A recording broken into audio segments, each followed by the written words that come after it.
Le Real Madrid remporte sa 14e Ligue des Champions en finale face à Liverpool. Mais il y a une question qui se pose. Est-ce que cette victoire était-elle vraiment méritée? Tu vas découvrir la vérité dans cette vidéo.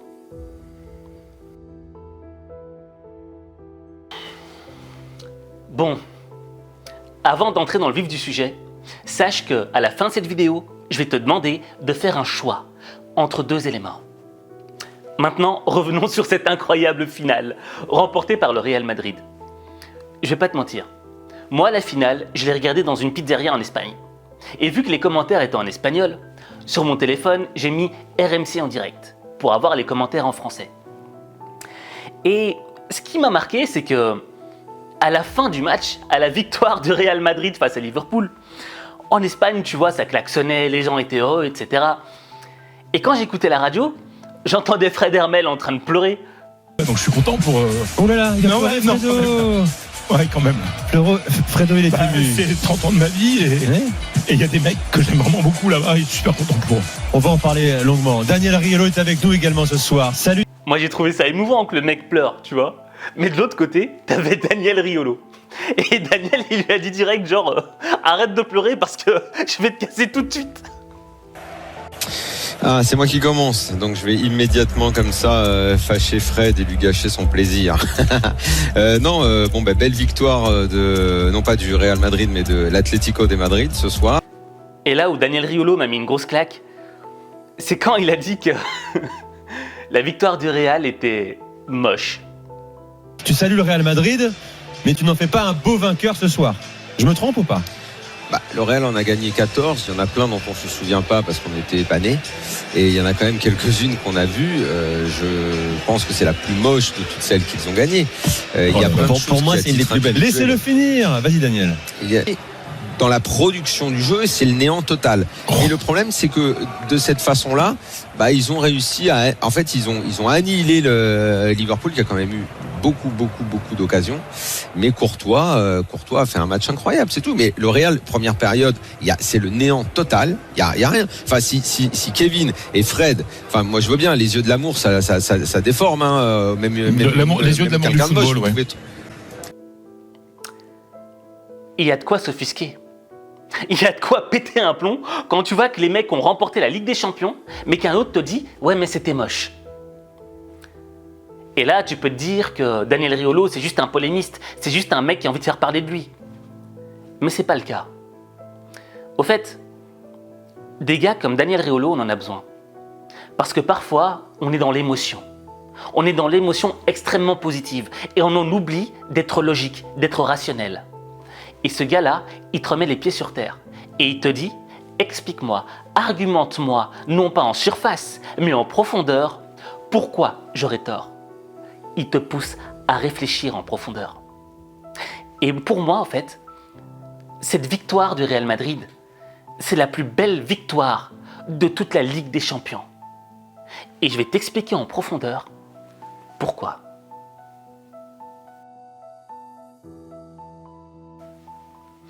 Au fait, pour moi, il y en a eu des finales de Ligue des Champions incroyables. Mais celle-ci, elle est spéciale. Pourquoi? Parce que c'est pas juste un match qui a été remporté. C'est un parcours. C'est un processus. Tu vois, dans le processus des phases éliminatoires, le Real Madrid était jamais vraiment favori. Et sur papier, on va pas se mentir. L'équipe qui affrontait chaque fois le Real Madrid était censée être plus forte sur papier. Et ça s'est vu face au PSG, en 8e de finale de Ligue des Champions. Le match aller.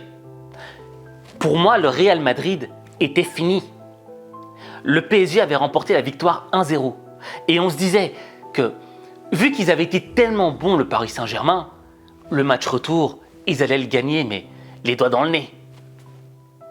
Et pourtant, le Real Madrid a réussi à faire une remontada à la fin du match. Ensuite, contre Chelsea, ils se qualifient à la dernière minute. Après, contre Manchester City, ils te font une remontada de malade. Et après, ils remportent la finale de la Ligue des Champions face à un Liverpool qui a produit un beau jeu et qui méritait aussi la victoire.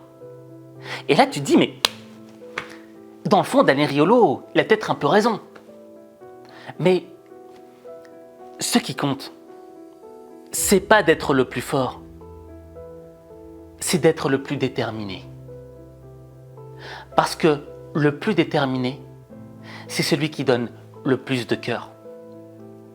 Et dans le fond, je pense qu'on a tous été touchés par le Real Madrid. Parce que même si sur papier, ils n'étaient pas les plus forts, on a ressenti qu'ils ont toujours donné du cœur. Parce que les mecs, ils se sont toujours ramassés des grosses claques. Dans le processus, à chaque étape du processus, les mecs se sont ramassés une grosse claque. Et pourtant, ils ont su gérer cette émotion négative. Parce qu'on ne va pas se mentir. Nous, quand on est dans un processus, qu'on a un rêve, un point final, et que durant ce processus, on se ramasse constamment des claques. Il y a un moment où, même si on n'est pas arrivé à mi-parcours, on a envie d'abandonner. On a envie de retourner en arrière. Parce que ça fait mal. Parce que c'est blessant d'avoir des échecs. Parce que quand tu te ramasses une claque, quand tu as un échec, quand tu as une défaite, tu te remets en question. Et tu doutes de toi-même. Tu as l'impression que tu n'es peut-être pas aussi bon. Tu n'es pas aussi bon que tu le pensais. Et que tu n'arriveras jamais à la victoire finale. Et tu vois, je pense que 90% de la population mondiale, quand elle se ramasse une claque, elle a tendance à abandonner et à repartir en arrière et à abandonner ce rêve. Et là, le Real Madrid, ils nous ont donné une vraie leçon de vie. T'as beau te ramasser des claques à chaque étape du parcours, faut continuer d'avancer. Quand l'heure est venue pour toi de te prendre en main, d'affronter le monde, tu l'as fait. Et quelque part, en cours de route, t'as changé. Et je t'ai plus reconnu. T'as permis à des gens de venir te gueuler à la figure et te dire que t'étais nul. Puis quand ça a été trop dur, tu t'es trouvé un responsable, une ombre qui t'empêchait d'éclore. Et je vais te dire un truc que tu sais déjà. Le soleil, les arcs-en-ciel, c'est pas le monde. Il y a de vraies tempêtes, de lourdes épreuves. Aussi grand et fort que tu sois, la vie te mettra à genoux et te laissera comme ça en permanence si tu la laisses faire. Toi, moi, n'importe qui. Personne ne frappe aussi fort que la vie. C'est pas d'être un bon cogneur qui compte. L'important, c'est de se faire cogner et d'aller quand même de l'avant. C'est de pouvoir encaisser sans jamais flancher. C'est comme ça qu'on gagne. Et tu vois, c'est quoi qui te donne l'envie d'avancer? Parce que c'est vrai, c'est dur d'avancer quand tu es rempli d'émotions négatives, quand tu sais que tu as perdu, quand tu sais que tu es moins bon que l'adversaire, quand tu sais qu'au fait, tu risques tout simplement de te faire éliminer au prochain match. Qu'est-ce qui fait que les joueurs du Real Madrid ont continué d'y croire? Ben c'est simple. C'est que ces gars-là, ils ont toujours eu un petit espoir. Et tu vois, un petit espoir, c'est ce qui te permet de continuer à y croire. Et l'espoir, tu peux le comparer à une petite flamme. Et une petite flamme peut te suffire à mettre le feu à des hectares de forêt. Et quand cette petite flamme met le feu en toi, elle réveille ta motivation. Elle réveille ton envie de vaincre. Et au fait, quand tu as ce petit espoir, t'es focus, t'es concentré sur la victoire de l'instant présent. Ce que je veux dire par là, c'est quoi? Tu vois, on a tendance, quand on a un rêve, à ne penser qu'au rêve, à ne penser qu'à la phase finale. C'est un petit peu comme le Paris Saint-Germain. Tu vois, cet été, quand le Paris Saint-Germain ont acheté Messi, la première chose qu'ils ont dit, c'est quoi? On va gagner la Ligue des Champions cette année, les gars. Dans les médias français, t'entendais que ça. Ouais, on a Messi, Mbappé, Neymar. Les gars, cette année-là, si on ne gagne pas la Ligue des Champions, c'est qu'on est vraiment nuls. Les gars sont focus sur la phase finale. Tandis que les joueurs du Real Madrid, ils sont focus sur le prochain match. Et quand tu es concentré sur la prochaine étape, tu t'enlèves 2 tonnes de stress. Parce qu'on va pas se mentir, quand tu es constamment sur la phase finale, là-bas, en haut, au sommet, alors que tu es encore à la base, tu as 2 tonnes de stress sur toi. Et va escalader une montagne avec 2 tonnes sur toi. C'est pas possible. Et tu vois, les joueurs du Real Madrid, quand tu les regardes, ils sont très décontractés. Ils n'ont pas de stress. Parce qu'ils s'accrochent à une chose, à ce petit espoir. Aussi infime, aussi petit qu'il soit, il suffit à remporter la victoire. Et donc, tu vois, pour moi, c'est ça qui est la plus belle victoire. C'est des hommes qui sont partis en guerre avec un petit truc, une petite flamme, mais qui leur a permis de faire des choses extrêmement grandes, des choses remarquables. Et on doit tous prendre cette histoire, ce parcours du Real Madrid comme exemple pour notre propre vie. Si tu as un rêve, tu dois être en mode Real Madrid.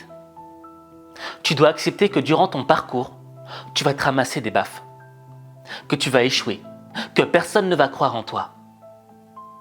Mais l'élément central, l'élément le plus important, c'est de garder ce petit espoir.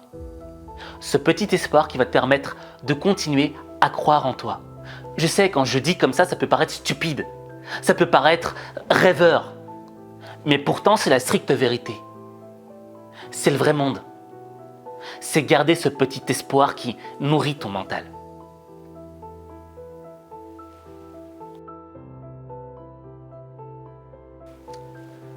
Bon, maintenant, tu dois prendre une décision. Je veux que tu me dises en commentaire si selon toi, cette victoire en Ligue des Champions du Real Madrid est la plus moche de l'histoire, Daniel Riolo, ou si c'est la plus belle de l'histoire, H5 Motivation. Dis-moi en commentaire quel est ton choix. Mais n'oublie pas une chose. Si tu veux transformer ta vie, tu peux le faire. Mais il n'y a que toi qui peux changer ta vie. Il n'y a que toi. Si tu as besoin de motivation, n'hésite pas à t'inscrire à mon magazine web gratuit où je t'enverrai de manière hebdomadaire un message de motivation pour que tu réussisses ta semaine.